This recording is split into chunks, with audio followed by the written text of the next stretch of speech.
So much of life is lived in the in-between, isn't it? In that quiet but exhausting space where who we truly are stands face to face with who the world insists we should be. It's not an abstract idea, it's a daily reality. From the time we are children, we are flooded with messages. Be this, don't be that. Speak this way, not that way. Pursue this career, hide those feelings, act like you belong. And little by little, often without realizing it, we start to wear those expectations like clothing that doesn't quite fit, but which we are too afraid to take off because everyone else seems to be wearing the same thing. Carl Jung, one of the greatest psychologists of the 20th century, understood this tension deeply. He called it the central drama of human existence, the struggle between the authentic self and the persona, the mask, that society demands. And isn't it true? Every single one of us, at some point, feels torn between two selves. The self that comes from the soul, raw, unedited, original, and the self that has been carefully constructed, polished, and performed for acceptance. Now here's the thing. Living with that kind of split inside us doesn't just weigh on the spirit, it drains the life out of us. Because when the voice of the world grows louder than the whisper of your soul, you begin to lose sight of yourself. And losing yourself, Jung would argue, is the greatest tragedy of all. To betray who you are just to fit into the mold of who others want you to be, there is no deeper wound than that. And yet, let's be honest, it's not easy to resist. The pressure of the world is enormous. It comes from every direction: family, culture, institutions, even social media. We live in a world that is constantly showing us curated images of what success looks like, what beauty looks like, what happiness should be packaged as. And we think, well, if that's what everyone is doing, maybe I should do it too. So we bend, we adjust, we mold ourselves, believing that the closer we are to what the world celebrates, the more worthy we will feel. But has that ever truly worked? You can meet every expectation, tick every box, play every role, and still find yourself at night staring at the ceiling asking, but who am I really? And why do I still feel so hollow inside? That hollowness is the soul's protest. It is the deepest part of you crying out, you were not born to be someone else's version of you. You were born to be you. Jung believed that every human being has a responsibility to discover their authentic self. He called it individuation, the process of becoming whole, of integrating all the parts of yourself that the world told you to hide. But before we can even begin that journey, we must first recognize the battlefield, the tug of war between inner authenticity and external demand. That's where it begins, with awareness. Because what you are not conscious of, controls you. And what you make conscious, you can transform. Think about it. How many choices in your life have you made out of genuine inner desire, and how many have you made because you thought you should? I should take this career because it's respectable. I should marry this kind of person because my family expects it. I should hide this passion because people won't understand. The word should has destroyed more souls than failure ever could. Because failure, at least, comes from trying something real. But should comes from abandoning yourself. Now let me tell you something I've learned, and I know Carl Jung would echo this: the world will always have an opinion about who you are supposed to be. Always. If you wait for that noise to stop, you will be waiting forever. Your job is not to silence the world, your job is to make the voice of your own soul stronger. Stronger than the noise, stronger than the pressure, stronger than the fear of not fitting in.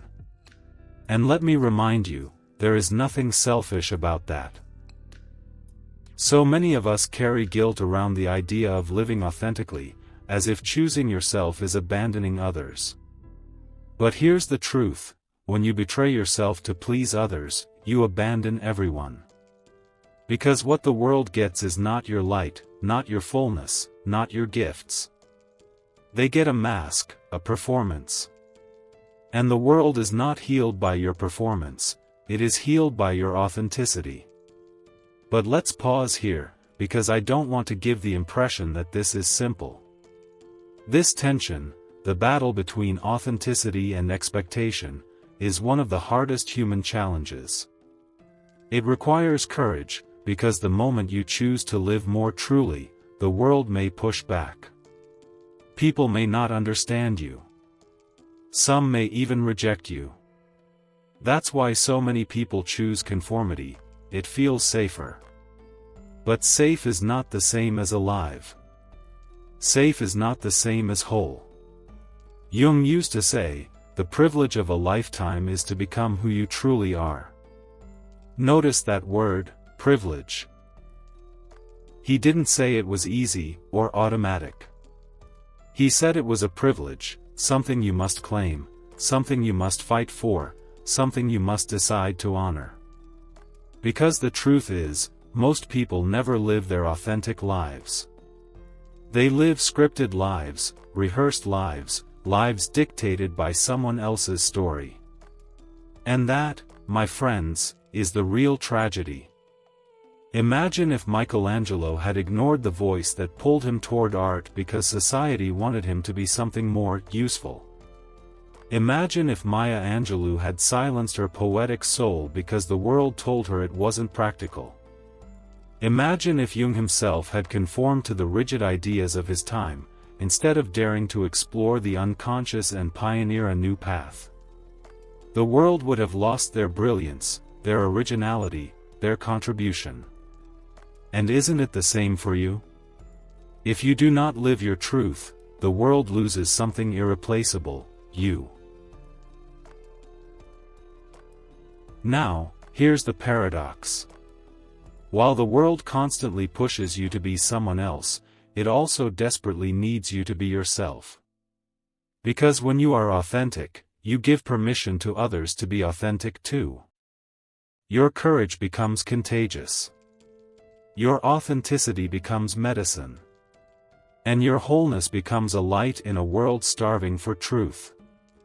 But authenticity doesn't begin with grand gestures.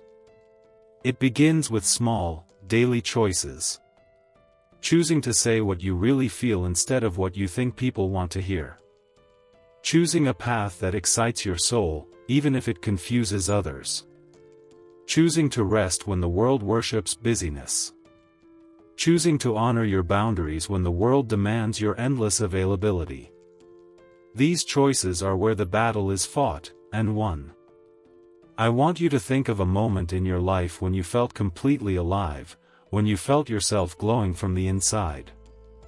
That moment, I promise you, was a glimpse of your authentic self. And I want you to hold on to that memory as evidence. This is who you really are, and this is what the world is asking you to bring forth, even if it doesn't always say so out loud. Because here's the truth, the world doesn't actually need more conformity. It doesn't need more people living according to scripts. It needs souls who dare to be awake, individuals who are not afraid to bring their originality into existence. That is how culture evolves. That is how societies heal. That is how humanity moves forward, not by everyone being the same, but by each person living the truth of who they are. Carl Jung's wisdom reminds us that the path to selfhood is not selfish, it is sacred. It is not a luxury, it is a necessity. To deny it is to live half a life. And a half-lived life is no life at all. So, let me leave you with this: every day, you are faced with a choice. Will you live as the person the world wants you to be, or as the person you truly are? One path may bring approval, but the other will bring freedom. And I believe that freedom, that authenticity, is the very thing your soul was born for. The battle is real. The pressure is heavy. But so is the strength inside you. Choose yourself, not because it's easy, not because it's comfortable, but because it's the only way to truly live. And remember this, the world doesn't need a copy of someone else. The world needs the one and only you. There comes a moment in every journey of becoming when the real test begins. It's not when you first discover who you are. It's not even when you recognize how much the world has shaped you into something you are not.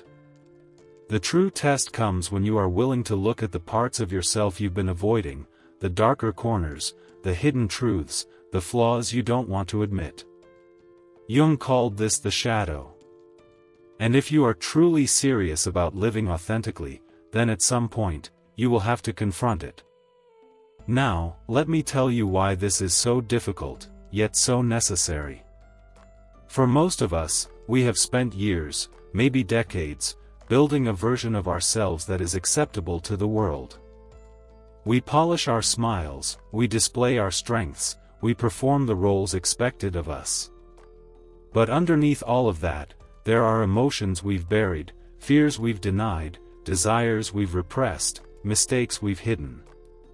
Those don't just disappear because we ignore them. They live on, quietly shaping our choices, our relationships, our patterns. And the longer they remain in the dark, the more power they gain over us. The shadow, as Jung defined it, is everything about ourselves that we refuse to see. It's the anger you suppress because you were taught it's not polite. It's the jealousy you deny because you want to appear content. It's the vulnerability you hide because the world rewards toughness. It's even the talents you minimize because they scare you with their intensity. The shadow is not just the bad in us, it is also the unlived good, the power and creativity we're afraid to unleash. And here is the paradox, what we reject in ourselves doesn't vanish, it grows. What we refuse to acknowledge becomes the very thing that sabotages us. You may think you're hiding your fear, but it seeps into your choices, making you smaller, quieter, less brave than you were meant to be. You may think you've buried your anger, but it erupts in moments you can't control, damaging the people you love most. You may think you've locked away your pain, but it manifests in your body as stress, illness, exhaustion. The shadow always finds a way out. Jung used to say, until you make the unconscious conscious, it will direct your life and you will call it fate.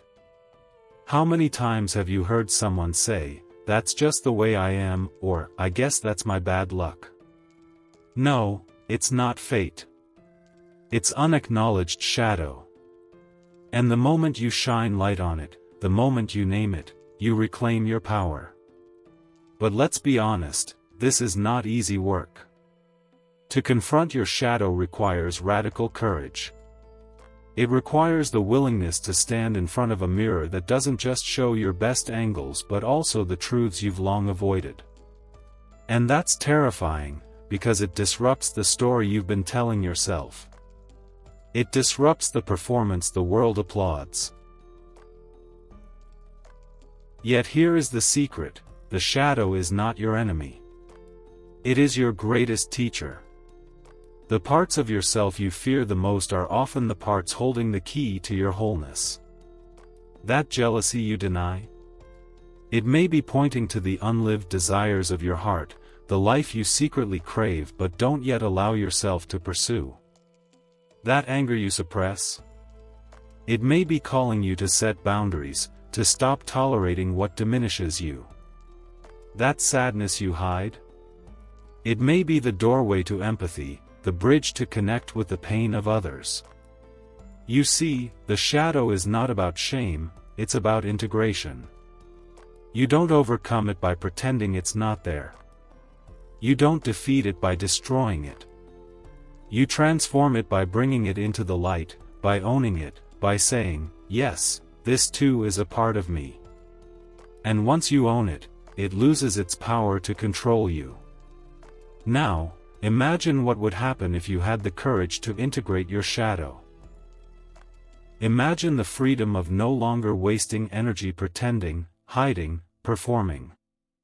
Imagine the strength of knowing all of you, the good, the bad, the messy, the beautiful, and standing in it fully.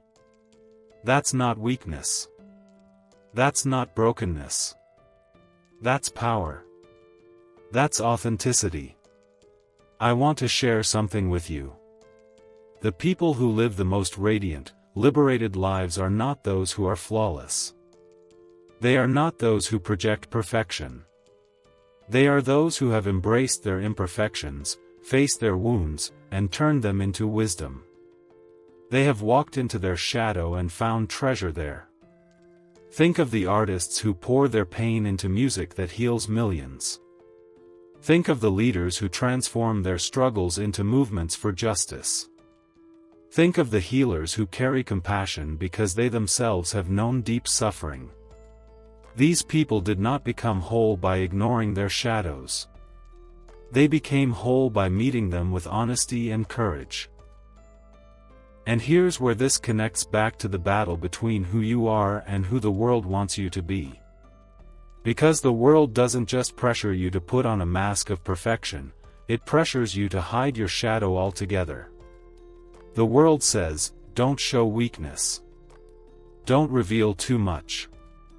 Don't admit mistakes. But Jung would tell you the opposite. To pretend you have no shadow is to live half a life. To hide your shadow is to hide your power. So I ask you, what part of yourself are you running from? What emotion do you keep locked away because you think it's too much, too messy, too unacceptable? What story from your past do you refuse to revisit because it hurts too much? That is the place where your shadow lives.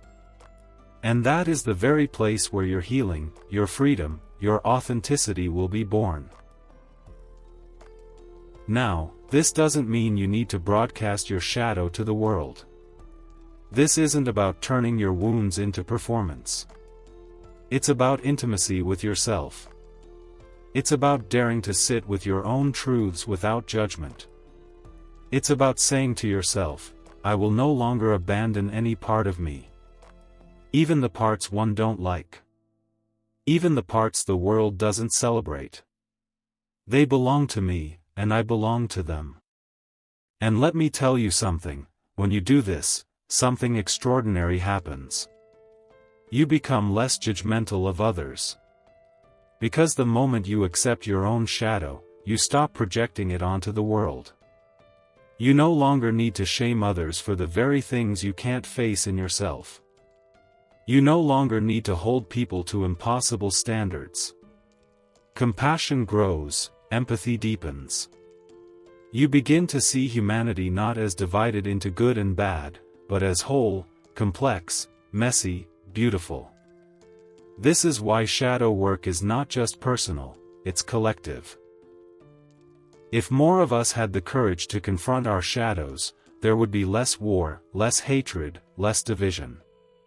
Because so much of what we reject in others is simply a reflection of what we cannot accept in ourselves. But it starts with you. With the courage to look within. With the willingness to say, I will not run from my darkness. I will meet it. I will learn from it.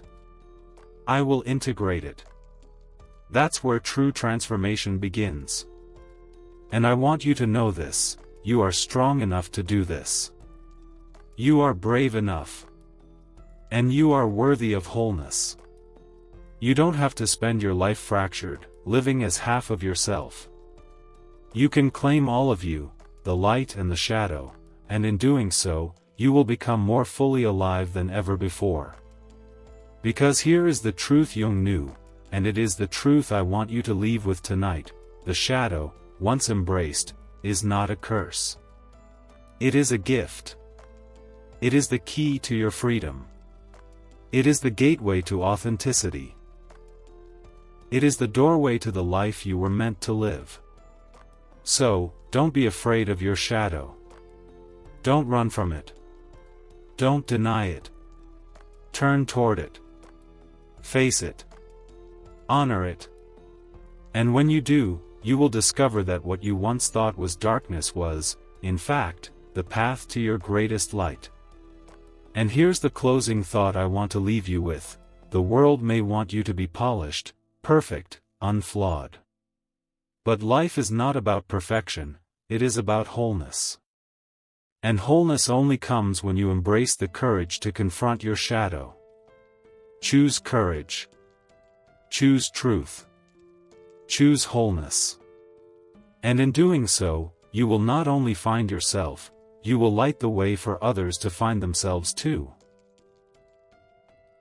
There comes a moment after all the searching, all the peeling back of masks, all the courageous facing of your shadow, when a new question rises. Now that I know myself more deeply, how do I live this truth in a world that keeps trying to shape me into something else? This is where the real battle turns into practice. Because awareness without action is only half the journey.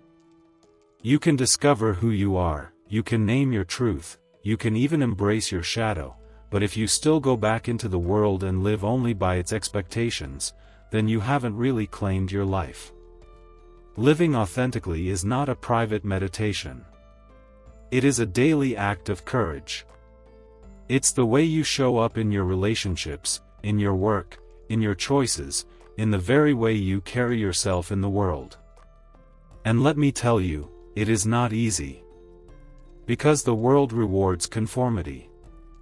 The world applauds you when you play the role it has assigned you.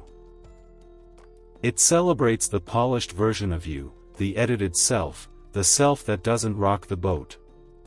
But here's the truth Jung invites us to remember: your soul did not come into this life to play a role written by someone else. Your soul came here to unfold into its own fullness, to live its own story, to express the unique spark of the divine that exists in you and no one else. If you don't live that, no one else ever will.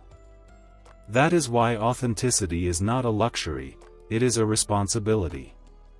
The challenge, of course, is that authenticity will cost you something. It may cost you approval.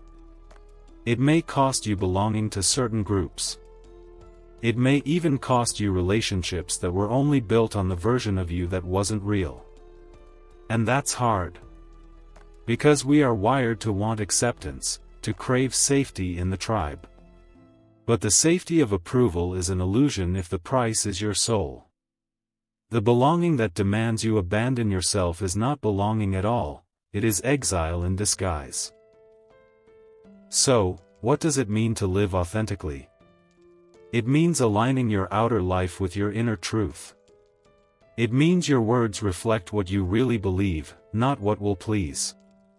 It means your work reflects your real calling, not just the paycheck or the prestige. It means your relationships are grounded in honesty, not performance. And above all, it means you no longer betray yourself for the sake of fitting in. Now, I want to be clear, authenticity is not a reckless display of raw impulses. It's not about blurting every thought or acting on every desire. That's not freedom, that's chaos. Authenticity is deeper than that. It is the conscious integration of your whole self, your light and shadow, your wisdom and wounds, into a way of being that is true, grounded, and whole. It is not about perfection. It is about integrity. Living authentically often begins in small ways.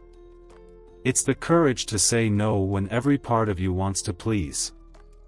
It's the bravery to admit, "This isn't for me," when the world expects you to nod and smile. It's the strength to pursue the path that lights you up, even when others call it impractical. Each small act of truth builds upon the next, until your life itself becomes a reflection of your deepest self. And let me tell you something, when you live this way, something remarkable happens. Yes, some doors will close. Yes, some people will fall away. But the doors that open and the people who remain will be real. They will love you not for your mask, but for your essence. They will resonate not with your performance, but with your presence. That is a kind of freedom no amount of approval can ever replace. Think of the great figures we admire, the ones who seem to radiate a kind of authenticity that cuts through the noise of the world. They are rarely the people who tried to fit in. They are the ones who stood apart, who dared to live their truth even when it cost them. Jung himself said, "The privilege of a lifetime is to become who you truly are." That's the privilege, and yes, it's also the challenge. But let's bring this closer to home. Maybe for you, living authentically means leaving a career that looks successful on the outside but leaves you empty on the inside. Maybe it means finally admitting a truth about your identity you've been hiding, even from yourself. Maybe it means setting boundaries with people who have always dictated your choices. Maybe it simply means giving yourself permission to rest, to dream, to live differently than the script you were handed. Authenticity doesn't always look dramatic. Sometimes it is quiet, steady, humble. Sometimes it is as small as listening to your own voice in a room full of noise. But don't mistake small for insignificant. Every act of authenticity ripples outward. When you claim your truth, you give others permission to claim theirs. When you stand in your wholeness, you create space for others to do the same. And this, my friends, is where the battle between who you are and who the world wants you to be becomes not just personal but collective. Because the more of us who choose authenticity over performance, the more the culture itself begins to shift. The world changes not only when leaders stand in truth, but when everyday people, teachers, parents, artists, workers, neighbors, choose to live aligned with their real selves. That is how movements are born. That is how transformation spreads. But I must return to the reality, this is not easy. The temptation to slip back into masks will always be there. The pressure to conform will never fully disappear. And there will be days when the authentic path feels lonely, even unbearable. In those moments, you must remember why you began this journey. You must remember that living a lie may be easier in the short term, but it is unbearable in the long run. To betray yourself daily is the deepest wound of all. So, ask yourself, what do I value more, temporary approval or lasting freedom? What do I want more, to fit the mold or to live my soul's truth? These are not abstract questions. They are daily choices. And each choice shapes the life you are building. Living authentically is not just about being true to yourself, it's also about service. Because when you live as your whole self, you are not only liberated, you become a beacon. Your courage lights the way for someone else still trapped in the prison of expectation. Your freedom gives them hope for their own. That's the beauty of authenticity, it doesn't end with you. It multiplies. So, what would it look like if you truly lived this way? If you no longer edited yourself for the world? If your life reflected not what others wanted, but what your soul knew was right? Close your eyes for a moment and imagine that life. Feel the weight lifted, the energy restored, the joy that comes not from performance but from presence. That life is possible. It is waiting for you. And yes, it will ask much of you. It will ask for courage. It will ask for sacrifice. It will ask for a willingness to disappoint others rather than betray yourself. But it will also give you everything: peace, purpose, freedom, wholeness. That is the exchange. That is the invitation. So I leave you with this truth: the world will always want something from you. It will always try to shape you, mold you, claim you. But only you can decide whether you will give it your soul. The battle is real, but the choice is yours. Will you live as the world demands, or will you live as who you truly are? And here is the closing thought I want to leave echoing in your heart: authenticity is not the easier path, but it is the only one worth walking. Because when the applause fades, when the expectations shift, when the roles no longer hold, what remains is you. And if you have lived true to that self, you will have lived fully, wholly, freely. That is the real victory. That is the real life. Choose authenticity. Choose freedom. Choose yourself. And in doing so, you will not only win the battle, you will transform the world.